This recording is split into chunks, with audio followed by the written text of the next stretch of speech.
warahmatullahi wabarakatuh. I guess tired. Tired or yes or no? I mean, it's only 6:57. For people like me, this is like, oh my God, when is that time? But for people like you, this is when the day begins, doesn't it? Yeah? Okay. أعوذ بالله من الشيطان الرجيم بسم الله الرحمن الرحيم والصلاة والسلام على رسوله الكريم رب اشرح لي صدري ويسر لي أمري واحلل عقدة من لساني يفقهوا قولي اللهم اهد قلبي وثبت لساني واسلل سخيمة قلبي آمين يا رب العالمين. So these days I'm teaching a class on Tafsir Surah Maryam, and in Surah Maryam Allah subhanahu wa ta'ala mentions a lot of beautiful stories. The surah is actually called Surah Al-Mawahib, the surah of gifts, which Allah subhanahu wa ta'ala blesses on His righteous slaves. And Allah subhanahu wa ta'ala mentions in the story of Zakaria alayhi salam how Allah subhanahu wa ta'ala gifts him with his son. What was the name of his son? Yahya alayhi salam. Good. Then there's also the story of Maryam, who is gifted with her son Isa alayhi salam. Then there is also the story of Ibrahim alayhi salam, who is actually rejected by his father, but then Allah subhanahu wa ta'ala gives him with who? Ishaq Yaqub al-Qur'an. And then also Ismail alayhi salam. Allah subhanahu wa ta'ala also mentions Musa alayhi salam, who is gifted with his brother Harun, also a prophet. So anyway, Surah Maryam is Surah Mawahib, the Surah of gifts. Now, Allah subhanahu wa ta'ala mentions a lot of different qualities of Yahya alayhi salam and Isa alayhi salam.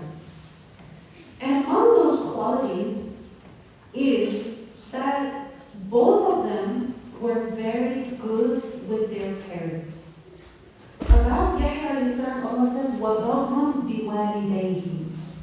He was very good towards his parents. And that he was not Jabbaran Asiyya. He was not someone who was very arrogant, very harsh, or disobedient. And about Isa alayhi salam, Allah subhanahu wa ta'ala says, وَبَرًّا, that Isa alayhi salam said, وَبَرًّا بِوَالِدَتِي, meaning Allah has made me very good towards my mother, وَلَمْ يَجْعَلْنِي جَبَّارًا شَقِيًّا.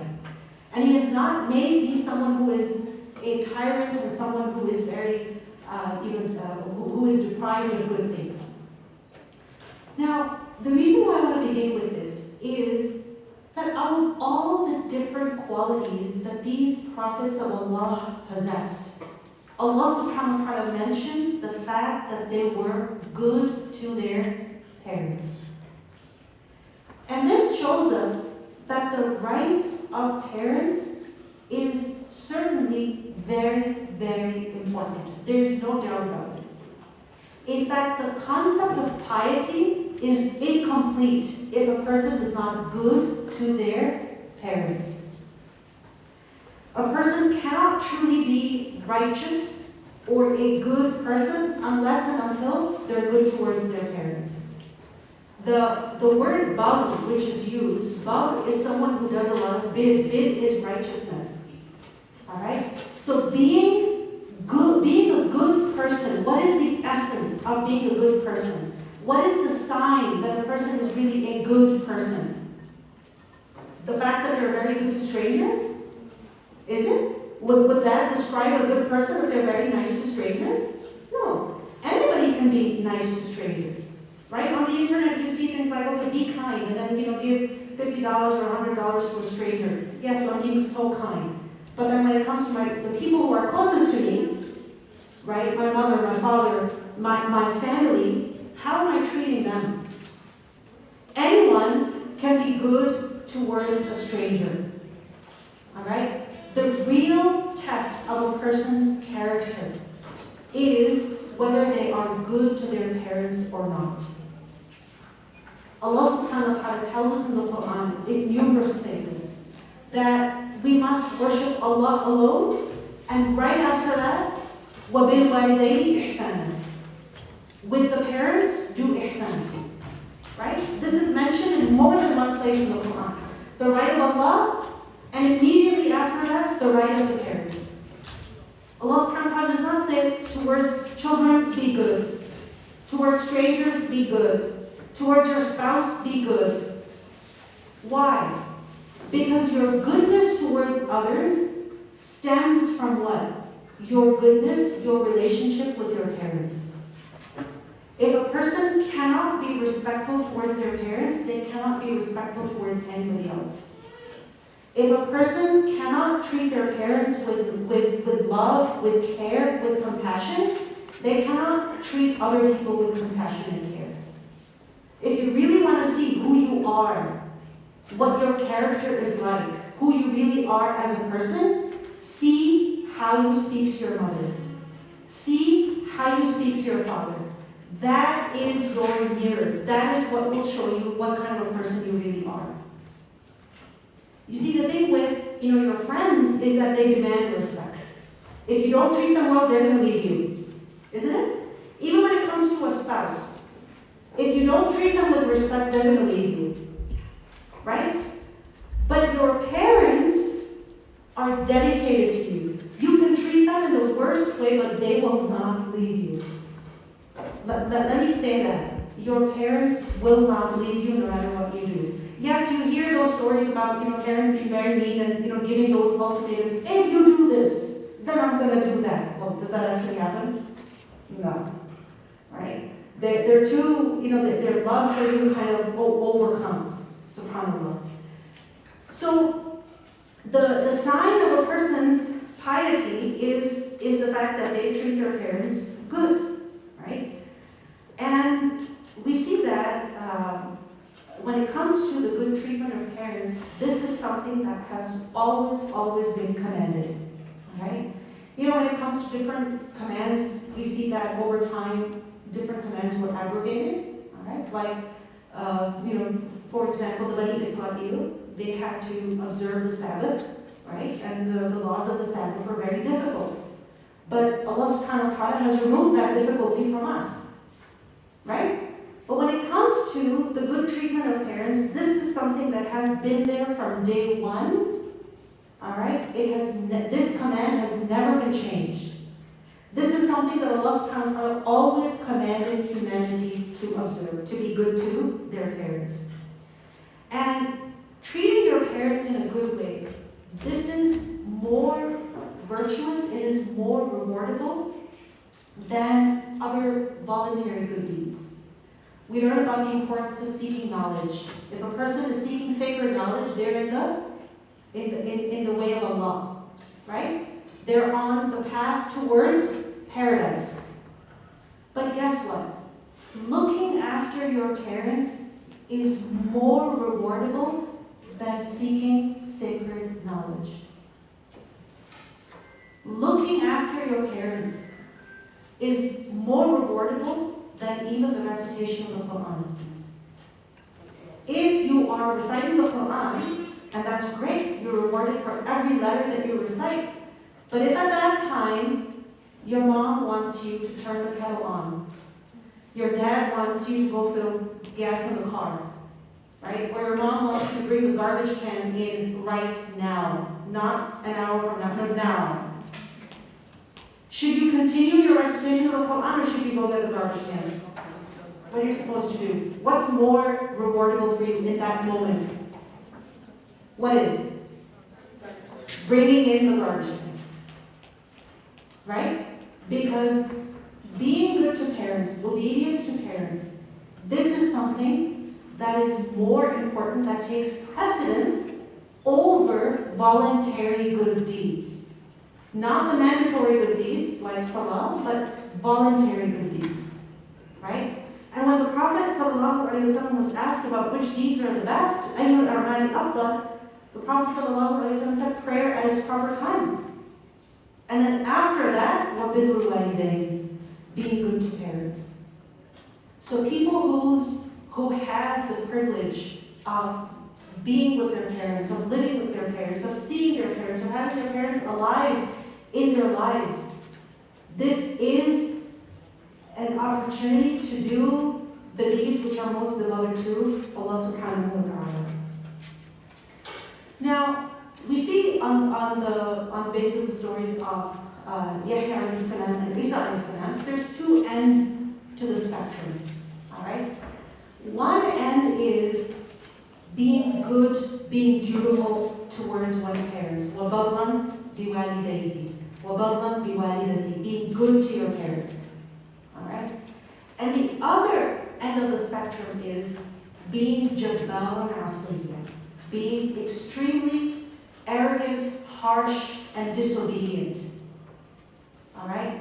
Which means that if a person is harsh towards their parents, alright, they're disobedient, then that means they're not good towards their parents. Right? These are completely two opposite things.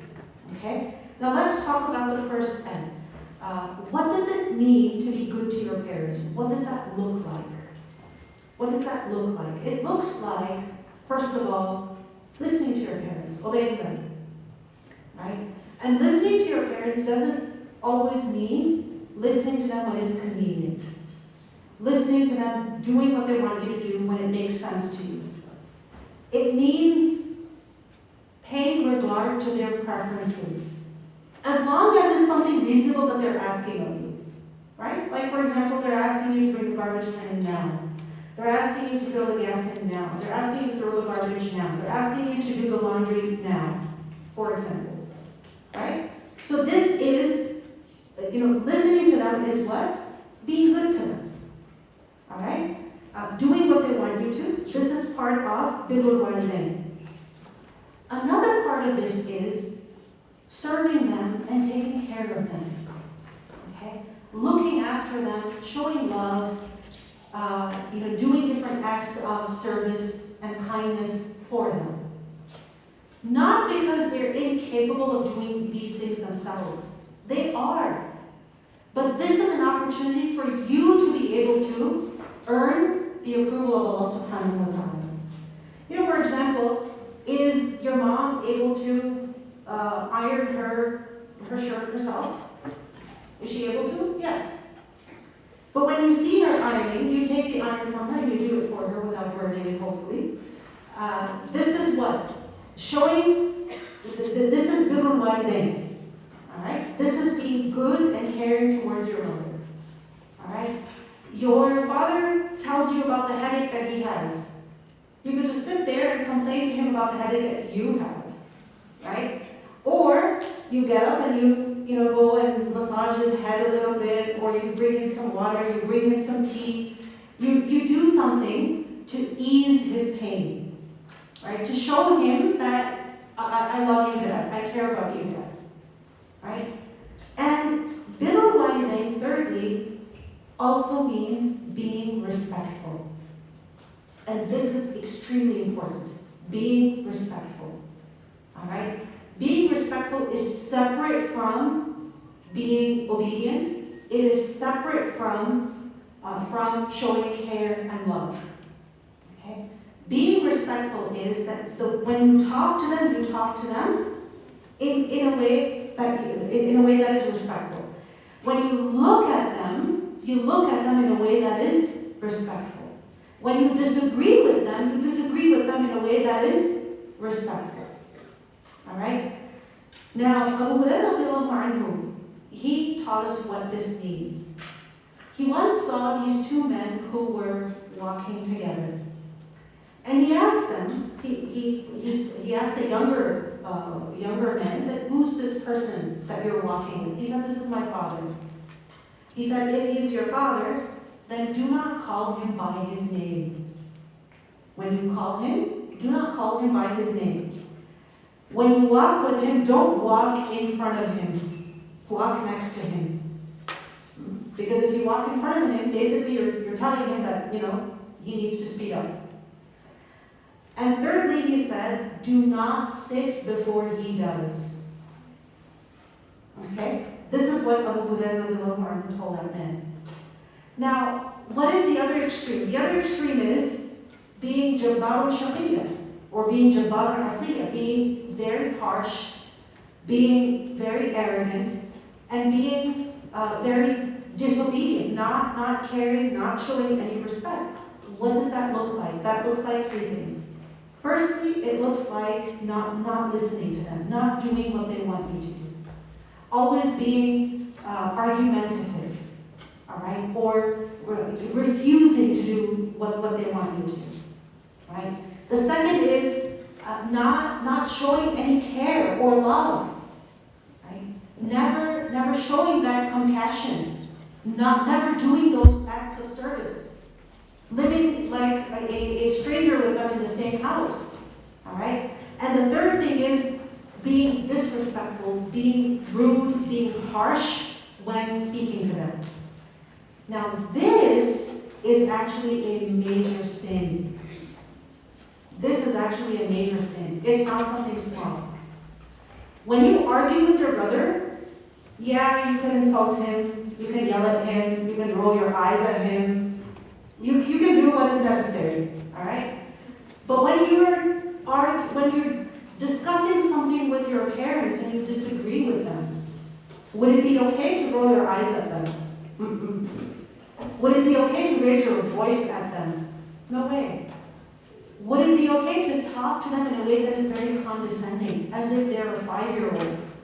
No, that would not be okay. Would it be okay to speak to them in a way that you're basically saying that you don't know anything? You don't understand me and you don't know anything. And you know what? All children actually behave like this. They feel like their parents don't know anything. But when they become parents themselves, or as they age, even if they don't become parents, as they age, they realize, yeah, my dad knows a lot. Yeah, my mom knows a lot. Right? So, uquq al-walidain, being extremely disobedient towards your parents, this is something that is a major sin. Now, when it comes to serving your parents, okay, I want to talk about 4 things. When it comes to serving your parents, I want to talk about 4 things. The first thing I want to talk about is when you serve your parents, give to them and do for them what they want you to do, not what you think is best. All right?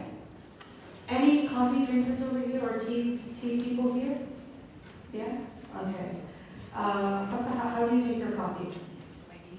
Or your tea? Okay. How do you take it? Don't judge me. Okay. No judgment here. No judgment here. Go ahead. 3 creams, 1 sugar. Pardon? 3 cream, 1 sugar. Oh my God. Okay, I said no judgment. Okay. 3 creams, 1 sugar. Okay. What if you ask me to get tea for you and I say, no, that's not okay. You need 1 cream and no sugar. Would you like that? No, you wouldn't. Right? And maybe you'll take it just because you really want your tea, so you'll take it, but you're not going to be happy. Right? We know this. That if somebody wants, like if we want to do good for someone, right? If we want to show our love to someone, we do that not by giving them what we think is best for them, but by giving them what they want, right? And sometimes what they want doesn't make any sense to us. We would never ever have it that way, right? If you were to give me tea like that, 3 creams and 1 sugar, I don't have tea. I don't like it. I don't know why people have it. I really don't understand why people have it. But if people have it, if Hafsa comes over, if I'm hanging out with her and if I want to give her tea, that's what I would do. Right? Because it's not for me, it's for who? It's for her. And the funny thing is, we demand this from our parents. Like, give me what I want, not what you want. Give me what I like, not what you like. But we don't apply the same standard for our parents. We want our parents to do things the way we want them to. For example, if your mother likes to bring out a certain set of dishes when guests are coming over, we start arguing. Mom, it doesn't make any sense. Dishes are dishes. You can serve food in paper plates or you can serve them in, dishes, plastic, china, whatever, it doesn't matter. And your mom says, you don't know that. I know what I want. Right? Go bring those dishes. It doesn't make any sense to you. It's very difficult for you. Right? Maybe the way she wants to prepare food with all those onions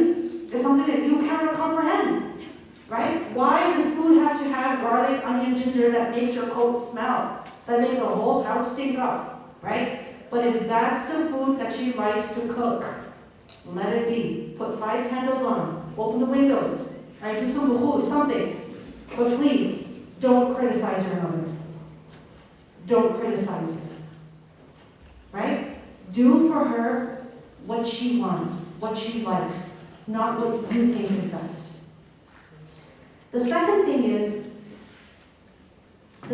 is that when you disagree with your parents, feel free to tell them the truth, but do so in a way that is respectful.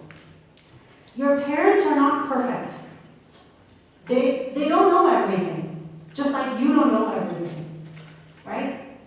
But a lot of times, when your parents are doing something, they're saying something, they're deciding something, it's coming from a good place, right? And because your parents are human, sometimes they're wrong in their judgment.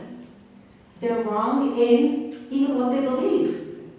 They're wrong in maybe the kind of things they say. Sometimes the kind of things they say may be very racist, right? They may be very, very inappropriate.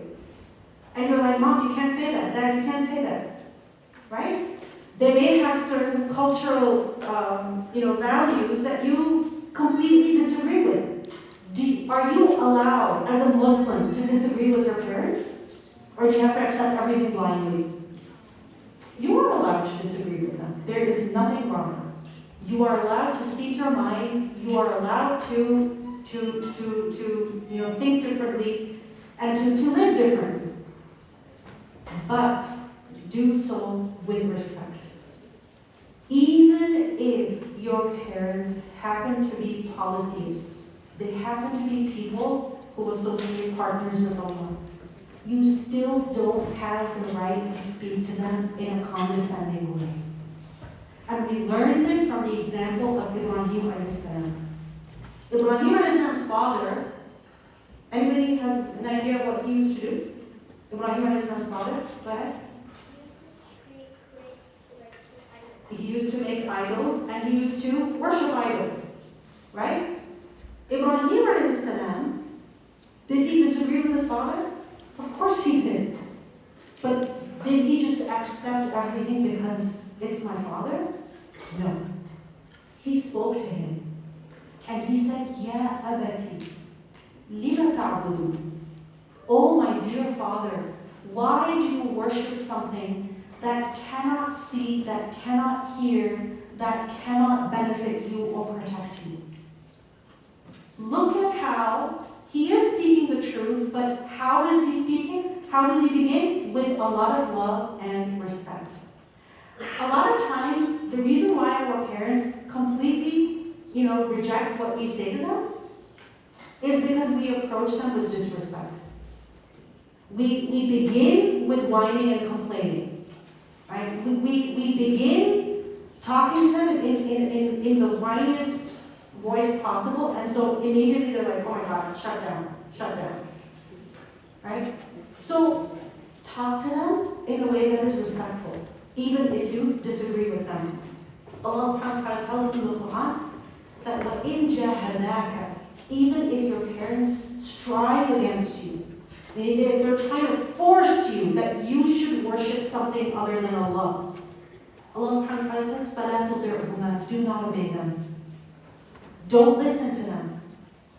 But وَصَاحِبْهُمَا فِي الدُّنْيَا مَعْرُوفًا, live with them in this world in a way that is good. Do your part. Right?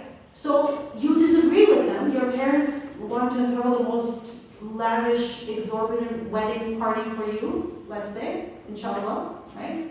I mean, your wedding one day, inshallah, not the exorbitant part. Anyway, they want to do that. You don't want that. You don't want that. You want something that is more simple, right? Or something in which at least Islamic values are respected. You can voice your opinion. You must speak. But speak in a respectful, calm, and collected way. Disagree. It's good to disagree sometimes. But you must do so in a way that is calm and respectful. The third thing I want to talk about is that whenever there is conflict, all right, and there can be conflict with your parents over little things even. You don't want to have 3 pieces of chicken. Your mom insists that you have 3 pieces because she made it for you, right? You don't want to eat chicken, right? You'd rather have vegetable curry, but she's like, no, you must have it, right? There's conflict over little things. She asks you to clean something, and you did clean, but she comes and she does it again because apparently you did not clean, right? Your cleaning is not at her standard. These kind of things happen, right? You think you can, put that nail in the wall yourself because you're very capable, but your dad just takes that hammer from you because you're not holding it properly, right? Because you don't know, and so you get annoyed, you get irritated. Right? And you say, Dad, I'm doing it. And he's like, no, you don't know what you're doing, let me do it. So, in situations of conflict, and conflict is something that is very common, right? And one of the reasons behind conflict is proximity. Just because you're close to someone, you're living with them, there will be more conflict. All right? People that you don't engage with, you don't live with, you don't see, of course you're not going to have any conflict with them. But people who you see morning, night, day and night, people who pay for your education and then hold you responsible. Okay, what results did you get and why and how much money did you spend and who are you hanging out with? And you're always on your phone. And you should not be wearing these kind of clothes and you should not be wearing this jacket. Or you use too much gas in the car this week. These are all reasons for conflict. So how do you handle conflict with your parents? Focus on de-escalation always. All right? When Ibrahim alayhi salam's father said to Ibrahim alayhi salam that you dare to leave my idols, O Ibrahim, if you don't cease, I am going to stone you to death. If you don't stop, I'm going to kill you myself. And he said, وَهْجُرْنِي مَلِيًّا. Just leave me for a very long time. I don't want to ever see you again. This is what Ibrahim a.s.'s father said to him. Can you imagine? What is Ibrahim a.s.'s response? Ibrahim a.s.'s response is, Salamun alayk. Peace be on you. You want me to leave? Okay, I'm leaving. You don't want me to be here anymore? Okay, that's fine. Salamun alayk. And you say Salamun alayk to someone when you're leaving, right? But Salamun alayk means what? That you are safe from me. No harm is going to come to you from me. Right? So Ibrahim a.s. said words that are peaceful, not words that would add fuel to the fire. Alright? And that's the thing. Sometimes when we are in conflict with our parents, sometimes we say things that are very hurtful and that only increase the conflict, that escalate the situation further. Focus on de-escalation. The fourth thing I want to talk about is pray for your parents. Make dua for your parents. No matter who they are, no matter how they are. If they're good towards you, they're righteous, you have a very good, nice relationship with your parents, you get along really well, they understand you, they support you, they love you, you also, you love them, everything's good. Alhamdulillah, make dua for them. رَبِّ ارْحَمْهُمَا كَمَا رَبَّيَانِي صَغِيرًا. That, oh my Lord, have mercy on them just as they raised me when I was little. Right? Make dua for them. رَبِّ اغْفِرْ لِي وَلِوَالِدَيَّ. Oh my Lord, forgive me and also forgive my parents. Right? Make dua for them.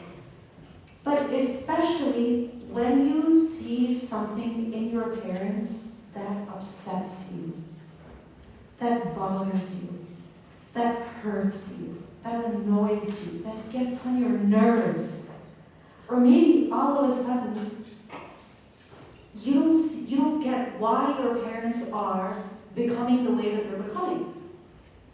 Right? And this is something that a lot of people notice in their aging parents. There was once a time when your parents would be very relaxed, they had everything in control, and now they get anxious very quickly. right? They send you for an errand, and then they call you 5 times while you're doing that errand, right? They ask you to do something, you say, I'll get it done in 2 days. And then what happens? They follow up 10 times within those 2 days. You're like, Mom, I'm literally doing it right now. It's like they don't trust you, or it's like they don't have that patience, right? Or that they're overly anxious, or they get very short-tempered. They used to be so calm and cool and collected before, and now they lose their temper so quickly with you, right? Remember, a lot of these changes are actually related to their aging. It's actually related to their aging. As a person ages, what happens? They increase in their weakness. And bodily, physical weakness, you know what it does to you? It freaks you out. It scares you. So your stress response is basically always on, right? Because you are very insecure. You're afraid. You know that the grocery run that you could do yourself in 30 minutes, now you're not capable of doing it. Or if you want to do it, it's going to take you 3-4 hours. It's going to take the whole day. So as you increase in your weakness, you increase in your anxiety also. This is a very normal human change. So when you see your parents struggling like this, changing like this, don't become impatient with them. What does Allah subhanahu wa ta'ala tell us to do with parents that are aging? What? He says that فَلَا تَقُلْ لَهُمَا أُفٍّ. Don't even say uff to them. Don't say that. Because it's very hurtful. Right? And instead, make dua for them. Make dua for them that they age gracefully, they age with health, they age with dignity. Right? That Allah subhanahu wa ta'ala gives you the strength to continue to be good with them. Right? And as you pray for your parents, what are you doing? You are attaching yourself to who? To Allah Azza wa Jalla. It's actually very scary for a person to imagine that now they have to function without the help of their parents.